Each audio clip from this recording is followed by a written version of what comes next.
നമസ്കാരം, തേട ന്യൂസിലേക്ക് സ്വാഗതം. ജനാധിപത്യത്തിന്റെ ഏറ്റവും ശക്തമായ അവകാശം നമ്മുടെ വോട്ടവകാശമാണ്.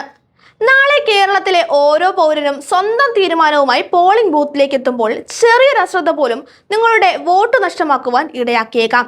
അതുകൊണ്ട് തന്നെ വോട്ടെടുപ്പിന് മുമ്പ് അറിയേണ്ട പ്രധാന കാര്യങ്ങൾ അറിയുന്നത് അത്യാവശ്യമാണ്. വോട്ടർ പട്ടികയിൽ പേര് ഉറപ്പാക്കുന്നതിൽ തുടങ്ങി പോളിംഗ് ബൂത്തിൽ ചെയ്യേണ്ട ഓരോ ഘട്ടവും മനസ്സിലാക്കാം. നിങ്ങളുടെ വോട്ട് ശരിയായി രേഖപ്പെടുത്തുവാൻ ഈ മാർഗനിർദ്ദേശങ്ങൾ നിങ്ങളെ സഹായിക്കും. ആദ്യമായി വോട്ടർ പട്ടികയിൽ നിങ്ങളുടെ പേരുണ്ടെന്ന് ഉറപ്പുവരുത്തുക. വോട്ടർ ID കാർഡ് കൈവശമുണ്ടെങ്കിലും വോട്ടർ പട്ടികയിൽ പേരുണ്ടെങ്കിൽ മാത്രമേ വോട്ട് ചെയ്യുവാൻ സാധിക്കൂ. voters.eci.gov.in എന്ന വെബ്സൈറ്റ് വഴി പട്ടികയിൽ പേരുണ്ടെന്ന് ഉറപ്പാക്കാം. ബൂത്ത് ലെവൽ ഓഫീസർമാർ നൽകുന്ന വോട്ടർ ഇൻഫർമേഷൻ സ്ലിപ്പ് വോട്ടെടുപ്പിന് മുൻപായി കൈപ്പറ്റുക. എന്നാൽ ഇതൊരിക്കലും വോട്ട് രേഖപ്പെടുത്തുവാനുള്ള അടിസ്ഥാന തിരിച്ചറിയൽ രേഖയല്ല. വോട്ടർ ID കാർഡാണ് സാധാരണ തിരിച്ചറിയൽ രേഖയായി കണക്കാക്കുന്നത്.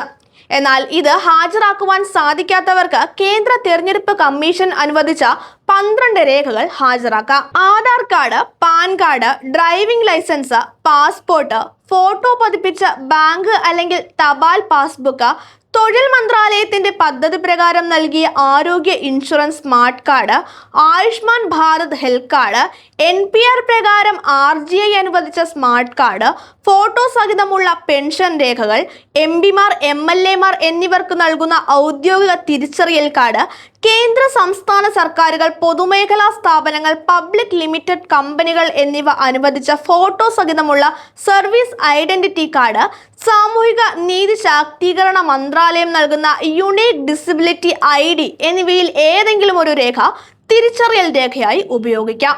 ഇനി പോളിംഗ് ബൂത്തിലെത്തിയാൽ ആദ്യം ക്യൂ പാലിക്കുക.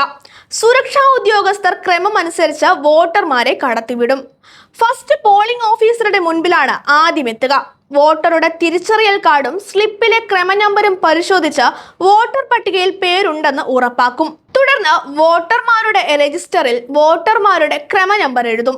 ഒപ്പം വോട്ടർ തിരിച്ചറിയൽ കാർഡ് നമ്പരും എഴുതും. തുടർന്ന് വോട്ടറെ കൊണ്ട് രജിസ്റ്ററിൽ ഒപ്പുവെപ്പിക്കുകയോ വിരലടയാളം രേഖപ്പെടുത്തുകയോ ചെയ്യും. തുടർന്ന് വോട്ടർ സ്ലിപ്പ് നൽകും. അടുത്തതായി വോട്ടർ എത്തുന്നത് വോട്ടർ യന്ത്രത്തിന്റെ കൺട്രോൾ യൂണിറ്റിന്റെ ചുമതലയുള്ള തേർഡ് പോളിംഗ് ഓഫീസറുടെ മുൻപിലാണ്. കൈവിരലിലെ മഷി പരിശോധിച്ച ശേഷം ഓഫീസർ കൺട്രോൾ യൂണിറ്റിന്റെ ബാലറ്റ് ബട്ടൺ അമർത്തും. തുടർന്ന് നിങ്ങൾ വോട്ടിംഗ് മെഷീന്റെ അടുത്തേക്ക് പോവുക. വോട്ടിംഗ് മെഷീനിൽ നിങ്ങൾ ഉദ്ദേശിക്കുന്ന സ്ഥാനാർത്ഥിയുടെ പേരിന് നേരെയുള്ള നീല ബട്ടൺ അമർത്തുക. ഉടൻ തന്നെ മെഷീനിൽ നിന്ന് ഒരു ബീപ്പ് സൗണ്ട് കേൾക്കാം. ബട്ടൺ അമർത്തിയ ശേഷം മെഷീന് സമീപമുള്ള VVPAT ബോക്സിനുള്ളിലെ ഗ്ലാസ്സിലൂടെ നിങ്ങൾ വോട്ട് ചെയ്ത സ്ഥാനാർത്ഥിയുടെ പേരും ചിഹ്നവും അടങ്ങിയ സ്ലിപ്പ് 7 സെക്കൻഡ് നേരത്തേക്ക് കാണുവാൻ സാധിക്കും. വോട്ട് കൃത്യമായി രേഖപ്പെടുത്തിയെന്ന് ഇതിലൂടെ ഉറപ്പാക്കാം. ഒരു ബട്ടൺ അമർത്തുന്ന ഈ ലളിതമായ നടപടി കേരളത്തിന്റെ ഭാവി നിർണ്ണയിക്കുന്ന ശക്തമായ തീരുമാനമാണ്. നിങ്ങളുടെ വോട്ട് നിങ്ങളുടെ ശബ്ദമാണ്.